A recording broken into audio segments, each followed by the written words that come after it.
Bismillahirrahmanirrahim. Assalamualaikum warahmatullahi wabarakatuh. Perkenalkan, nama saya Asti Ola Agustin dengan stambuk 14/12/02/164. Saya akan memaparkan literatur review saya dengan topik paparan debu sekam pada fungsi paru. Pendahuluan, debu adalah butiran padat yang dihasilkan oleh manusia atau alam yang merupakan hasil dari proses pemecahan suatu bahan produksi. Dalam beberapa situasi, debu merupakan zat kimia yang bias menyebabkan ketidaknyamanan dalam bekerja, gangguan pada penglihatan, gangguan pada pernapasan, terutama fungsi paru, bahkan dapat menimbulkan keracunan umum. Debu yang terhirup secara terus-menerus dapat menyebabkan kerusakan fungsi paru. Tujuan penulisan. Yang pertama, gambaran mengenai paparan debu sekam pada fungsi paru, dan yang kedua, gangguan kesehatan yang terjadi akibat paparan debu sekam. Metode, bentuk literatur review, penelusuran Mendeley dan Google Scholar.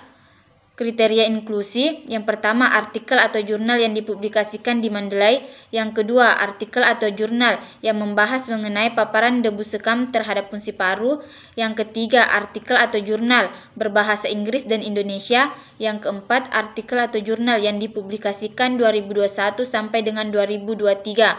Kriteria eksklusi, yang pertama, artikel atau jurnal yang tidak dapat diakses. Yang kedua, artikel atau jurnal yang tidak sesuai dengan topik studi literatur.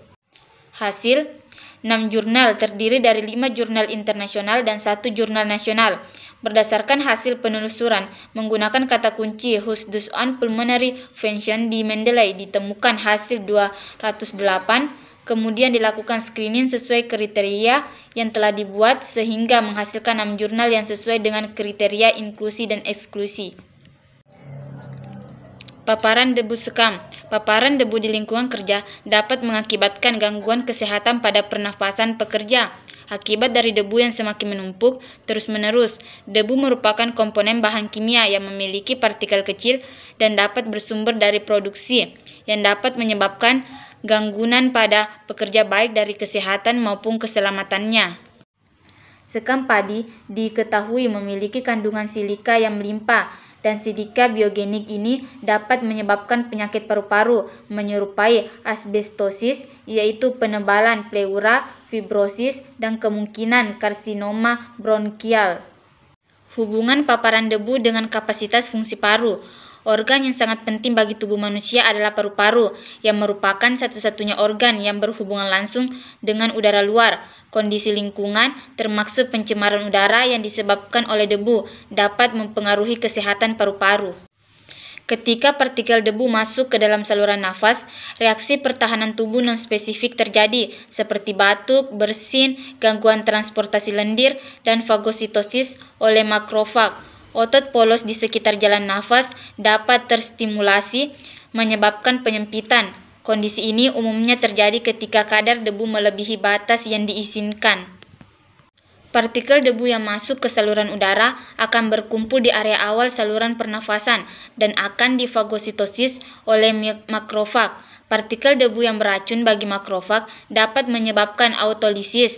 Makrofag yang hancur bersama dengan debu tersebut dapat merangsang pembentukan makrofag baru yang kemudian akan fagositosis kembali debu tersebut, menyebabkan autolisis terjadi berulang kali.